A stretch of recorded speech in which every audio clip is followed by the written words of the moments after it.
Good evening, people of the internet. So, I've actually been looking forward to this movie ever since I saw the first trailer. And you wouldn't know it to look at me, but I am a huge freaking fan of Venom. Admittedly, I don't have as much background in the lore of the comics or anything. I kind of got into Spider-Man and Venom and all that kind of stuff when I was in middle school, and thus didn't really have all that kind of money or anything. But anyway, back on topic. So, I went into the movie after browsing Tumblr for a while and getting, vibes off of it and seeing, everyone's reactions and going like, oh my god, this is awesome, ah! And, God, I hate when I do that voice. Anyway, so, I went into this with the mental thing going, this is not a action flick. This is not a sci-fi flick. This is an action rom-com between an idiot and an alien idiot. And it was exactly that.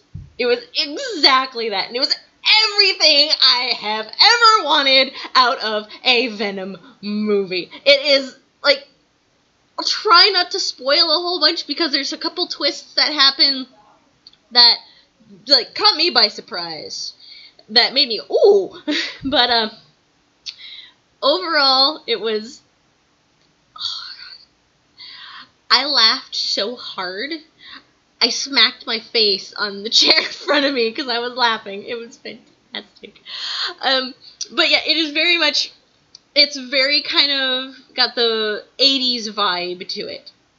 It's very 80s, it's got campy bits to it, there's parts in there that are extremely silly.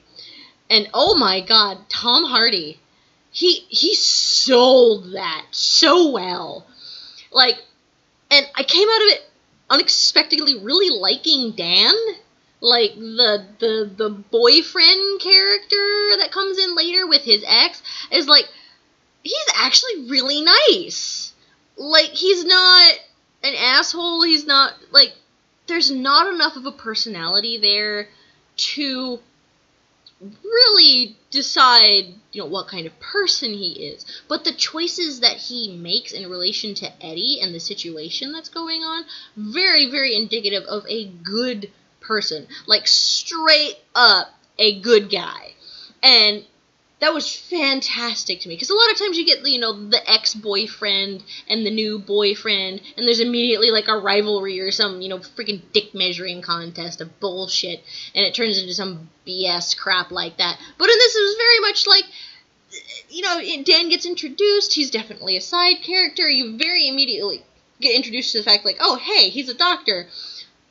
And the way it's introduced is very much Anne kind of going like, oh yeah, he's totally better than you, and Eddie's just kind of like, oh yeah, he's better than me, you deserve better than me.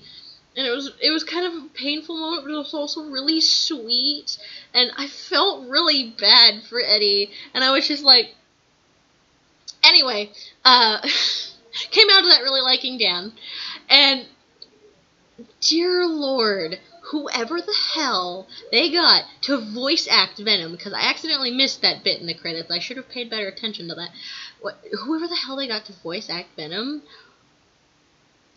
deserves a freaking, like, award or something, because the way he snapped off some of those freaking lines from, like, the goddamn comic books. The whole thing with the, the eyes, lung, pancreas, so many snacks, so little time. Originally in the comic books with a fight with Spider-Man, not only does he make lines like that work, but there's bits where he pipes up going like, it's like, you're a loser, Eddie, you're a loser. And it comes off so sassy, and just, they really gave Venom the symbiote a personality, and it is hilarious and brilliant, and I love it so much. And oh my god, if you do go and watch this movie, wait until after all of the credits, not just the image credits, but like the long ones at the end. There is a sneak preview of Into the Spider-Verse that blew my freaking mind. Like, okay, this is where spoilers are gonna come in because I cannot freaking shut up about this. There is... Okay, so... You know how in Spider-Man, you get, you know, the side villains and the one-offs and all these random-ass freaking crazy... The Prowler! Okay?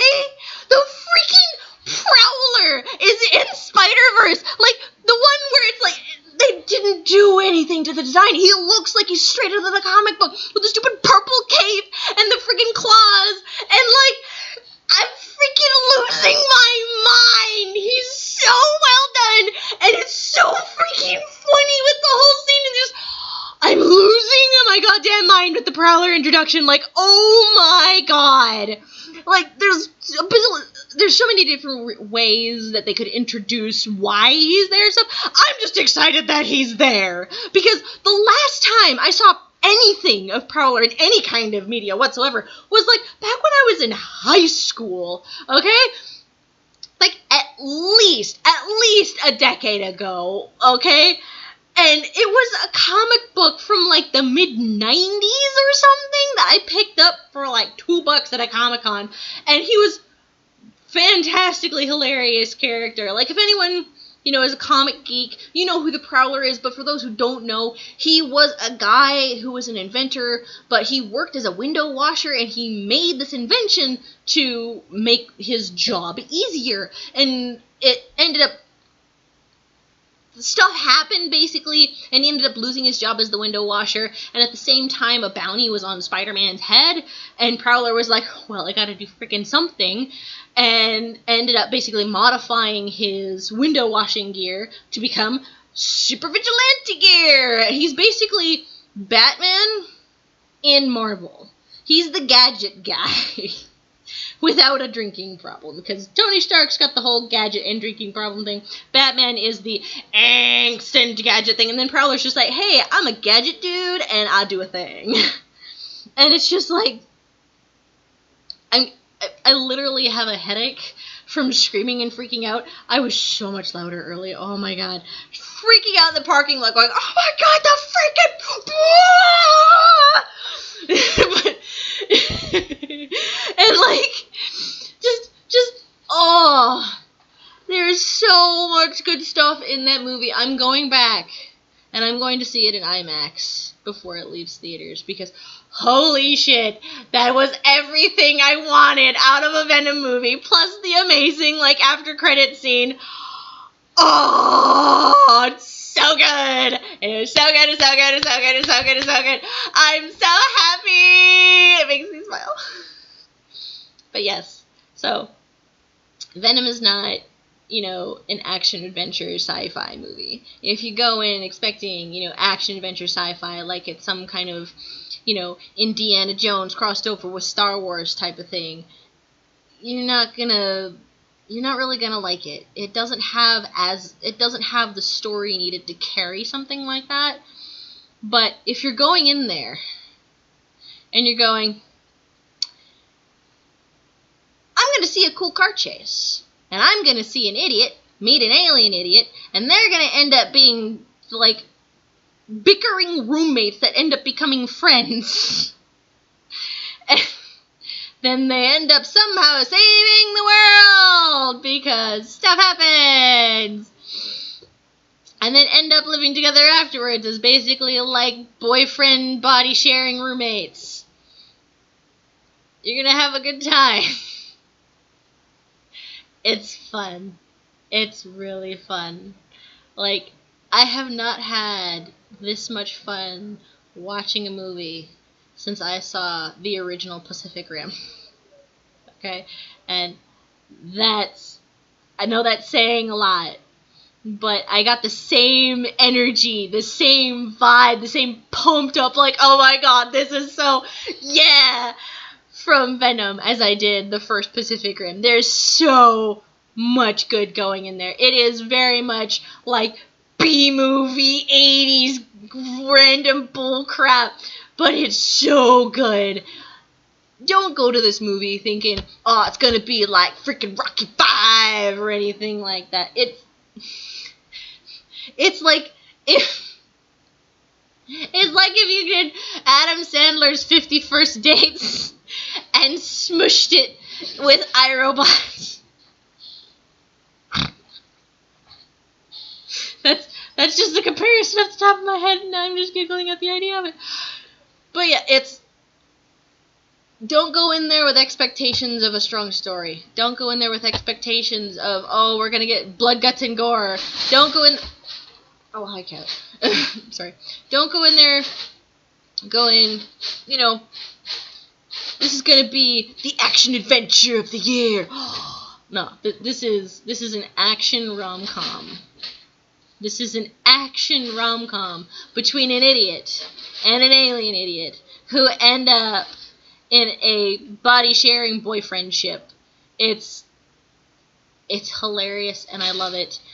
I'm going to go see it in IMAX. I'm going to buy the special edition DVD. I'm buying myself that hoodie Tom Hardy was wearing in that goddamn interview. I found it at Hot Topic. I'm going to get that damn thing, because yes. But yeah, just... like, forget the critics. Forget the whole, like, oh, it doesn't have a strong story. It's not made to have a strong story. That's the whole point of Venom. He was made in the 80s when it was just like, story? What story? We're just gonna have a whole thing with just like, hey, muscles, blood, guts, and gore! Ah! I mean, this is the same era that ended up with Deadpool. So, if you like Deadpool, you'll like Venom. And just go in there and have a good time. That's the point. That's the thing that I'm leading up to, okay? So, yeah, I'm giving Venom 2 very big thumbs up. I'm giving it, like, 10 stars and all that craziness. It's a 10 out of 10, 5 stars. It's fun. It's fun. Anyway, ending the rant and the blabble, because my cat is giving me the shit eye. I should feed her. Anyway, have a good night, folks. It's Armor Soul, signing off.